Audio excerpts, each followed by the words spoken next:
আসসালামু আলাইকুম সবাইকে। কেমন আছো তোমরা সবাই? আশা করছি তোমরা যে যেখান থেকে আজকে আমার এই ভিডিওটা দেখছো তোমরা সবাই ভালো আছো, আনন্দে আছো। আর তোমাদের জন্য রইল মহান আল্লাহর কাছেই প্রার্থনা করি তোমরা যেন ভালো থাকো, সুস্থ থাকো, যে যেখানেই থাকো। আজকে সরাসরি রান্নায় চলে আসলাম, ছোট একটা ভিডিও নিয়ে চলে আসলাম, একেবারেই ছোট।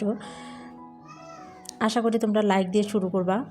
আর এই তো সকাল সকাল আজকে রান্না নিয়ে চলে আসলাম। এখন সকাল 7:30 বাজে। অনেকে ঘুম থেকে উঠেই নাই, আমি উঠে পড়েছি। গ্যাস থাকে না, গ্যাসের সাথে যুদ্ধ করতেছি। দেখি গ্যাসের সাথে যুদ্ধ করে কতটুক পারতে পারি। গ্যাস তো যখন চলে যায়, একেবারেই চলে যায়, একটু একটু করে কমতে কমতে দেখা যায় কি একটু যে পরিমাণ থাকে তাপ থাকে না, তাপটা চলে যায়। এই অবস্থা গ্যাসের তাপ থাকে তো একটু গ্যাসের পরিমাণটা যদি বাড়ানো থাকে, তাপ থাকে না, তাতে দেখা যায় কি রান্না অনেক সময় লাগে।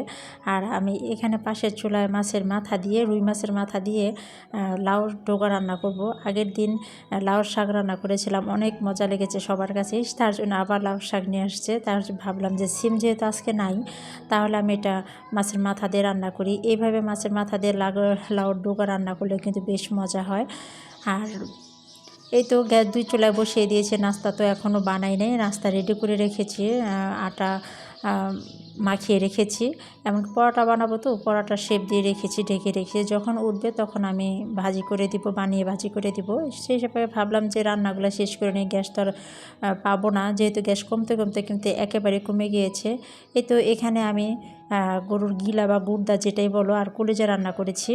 দেখো গ্যাসের কী অবস্থা, দেখাই যাচ্ছে না। এই অবস্থাতে আমি অনেকক্ষণ লাগিয়ে রান্না করতেছি। 8টা থেকে প্রায় এরকম হয়ে গিয়েছে গ্যাস, আধা ঘন্টা মাত্র গ্যাস ছিল। গ্যাস ছিল বলতে পেয়েছি আমি সকালবেলা উঠে আধা ঘন্টা মাত্র গ্যাস পাইছি। 8টা বাজার সাথে সাথে একেবারে কমে গিয়েছে। আর এখানে আমি লাউ ভাজি করব। লাউ কয়েকদিন আগে লাউ এনেছিল, দেখলাম যে একটু শক্ত শক্ত হয়ে গিয়েছে, সেটা আবার একদম চিকন চিকন করে পোলে লবণ দিয়ে ভিজিয়ে রেখে চিপকে পানিটা ফেলে দিয়ে সেই লাউটা আজকে ভাজি করব। এইভাবে লাউ ভাজি করলেও কিন্তু মজা।